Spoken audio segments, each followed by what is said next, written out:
Well, Arsenal are through to the semi-finals of the Carabao Cup. Let's go on and win it now. I'm going to be really honest with you all about something. I'm actually recording this as Arsenal are just trying to see this out. And that's pretty ballsy of me because it's only 3-2. Eddie Nketiah had pulled one back. And we'll talk about the game in detail. But if you're wondering why I'm actually recording this as I'm keeping an eye on the final few minutes of the games, because I'm going to be live on the Cannon podcast. Really look forward to be live with George doing a breakdown of the game, and obviously wanted to let you know what I made of it. Hopefully Arsenal don't make me look stupid here, but let's see. So I'm taking a bit of a risk with that one. But look, let me just say this about the performance, right? Arsenal first half go 1-0 down very early. Jakub Kiwior's got to do better, and Mateta punishes us.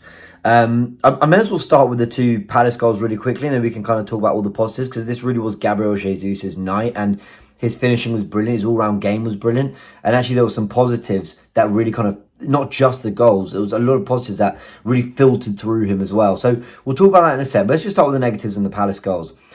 I will say, I think they're pretty lucky to come away with 2 goals. You know, they went full strength, and we have obviously a very good team out there too, despite rotating, which I did think Arteta was playing with fire a little bit, but fine. And I think, you know, outside the 2 goals, they didn't really have anything in the game. It kind of, I'm not saying they're like half chances, because they are chances, but I kind of expect a good striker to score both those chances 2-3 out of 10 times. But their finishing was on point. Eddie Nketiah made a point, didn't he, with his finish there? And I thought did brilliantly, you know, with that goal, as did Mateta. But Arsenal 1-0 down, and then have a game to try claw back. And you just know what people are thinking, you know what people are feeling. Now, I was having a conversation with some people, and I was saying, look, by no means was I impressed by that first half. Arsenal were far from impressive. But it felt different to Everton. And I think whenever we're analysing football and we're talking about what teams are doing, what we're talking about why Arsenal are or aren't winning a game, it's so easy to focus on what Arsenal themselves are doing in game. And we don't often think, what are the opposition putting out there? Now, Everton were, you know, amongst all our real frustration that we didn't win that game, Everton were probably deserving real credit for their defending. I'm not saying that's an excuse. I'm just saying they're deserving of credit. In this game, though, despite us being 1-0 down, I put in a group chat. I said, I may as well tell you, I put it in the Forever Arsenal group chat. And they said, look, there are openings in this game. We're not playing that well. But I don't think it's because, you know, I'm not looking at it and going, well, Palace have just shut us out. There's nothing we can do. It's really difficult. I was actually watching it thinking, as Palace attack right now, here we go. But I was actually watching it. Oh, they are in. Here's Eddie Nketiah. It's good defending there from Gabriel. But I was watching it. I was watching the first half thinking, this is a half in which if Arsenal had strung 1 or 2 better passes together, they would be in. They would be in. Palace. And so when I talk about looking at what the opposition are doing, I'm also talking about, look, what are they putting forward? What is the obstacle we need to overcome?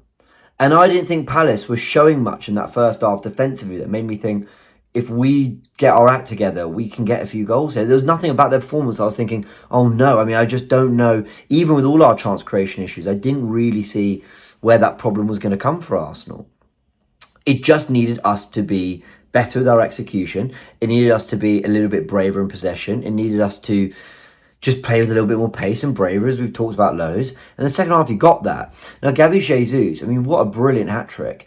I mean, the first goal is a really, really lovely chip, isn't it? I mean, he's played through, and it's such a lovely dink. I think it's Ødegaard who plays the pass. I mean, really terrific. And Ødegaard, as well as Saka, made a real impact on the game. I thought Jesus was quite bright in the first half. His touch, his close control was feeling more like the old Jesus, which was great to see. And then, you know, with the second goal, Saka plays him in, and he's offside, let's be honest. And he just lashes it into the far corner. And he pretty much does the same for the third when Arsenal counter. And what do we see? Transition. He's, you know, beyond their defence, but he's in our half. So he's onside, he's running at goal, and he just buries it into the back of the net. And I thought, this is great to see. Gabriel Jesus looking lively. Lots of passes went centrally into his feet. I was saying that Kai Havertz recently, when we've needed something, hasn't been demanding the ball to feet, saying, give it to me, let me turn, let me wriggle into some space. Let me find something, you know, with a shimmy, with a turn. Let me make space where there isn't space. And Gabriel Jesus was doing this against Palace. But like I said, I didn't feel like Palace put up a real wall where I thought, oh no, it's going to take genius from us to get through them. It didn't. Well, look, the Erdegaard and Saka pass and the Jesus finishes are brilliant. I'm not taking anything away from them. But I just always felt the openings were there. So I guess my kind of main point, as I've sort of rambled on while trying to keep an eye on what's going on here too, I think my main point in this is, let's not always look at what Arsenal are doing, which obviously is going to be 90% of what we're looking at and thinking about and focusing on. Let's look at what the opposition are throwing at us. And Everton were always throwing up something really sturdy in terms of, a barrier. Oh, we're nearly in again. In terms of a wall and a barrier to overcome. Palace, I didn't feel were, and I think the signs were there in the first half.